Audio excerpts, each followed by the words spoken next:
compétition, discipline, notation. C'est ainsi que les élèves les plus travailleurs, notamment ceux issus des milieux les moins favorisés, pourront montrer de quoi ils sont capables. Je me souviens quand, au classement du trimestre, j'apportais une pauvre 2e place de ma classe. Ma mère se moquait de moi et me disait « T'es Poulidor cette année ». Alors évidemment, pour les plus jeunes d'entre vous, Poulidor, vous savez, c'était ce cycliste qui arrivait toujours 2e au Tour de France derrière le grand Anquetil. Oui, elle se moquait de moi et rassurez-vous, je n'en ai jamais été traumatisé. Au contraire, elle me poussait à exiger toujours plus de moi-même et comme elle a bien fait, comme je l'en remercie. Oui, je le répète, respecter les enfants, c'est être exigeant. Car être exigeant, c'est leur montrer que nous croyons en eux.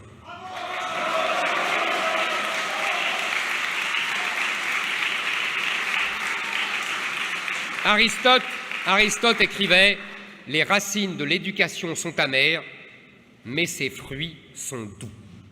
Offrons à nos enfants les conditions de leur succès et ils dépasseront leurs aînés. » Alors, les parents, justement, je pense à eux aussi, ces oubliés de toutes les politiques éducatives entreprises en France ces 50 dernières années. Je ne veux pas qu'ils fassent la loi à la place des professeurs. Je ne veux pas qu'ils les harcèlent. Je veux que les pères et les mères de chaque Français puissent être rassurés sur le contenu politique, idéologique des cours imposés à leurs enfants. Il n'est pas normal que des parents soient obligés de scruter les manuels scolaires et les cours de leurs enfants pour détecter la propagande LGBT ou antiraciste injectée dans leur cerveau. L'école n'est pas un centre de rééducation et nos enfants ne sont pas les cobayes de toutes les expériences sociétales de la gauche.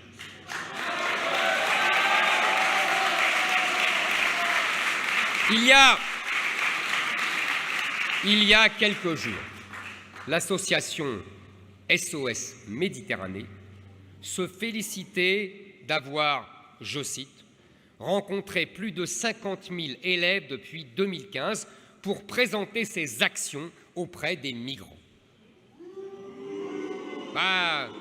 Désolé, mais ce n'est pas à l'école de servir de propagande pour les complices des passeurs, des mafias et de la gauche immigrationniste.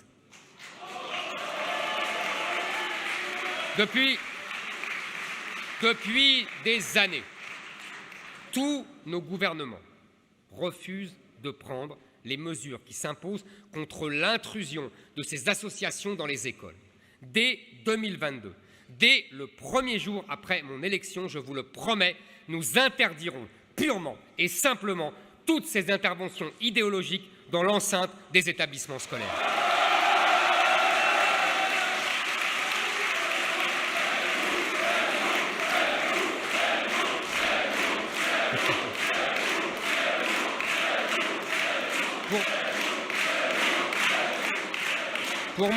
Pour moi, les choses sont claires. L'école doit être un sanctuaire. Les professeurs ne doivent pas être remplacés par des commissaires politiques.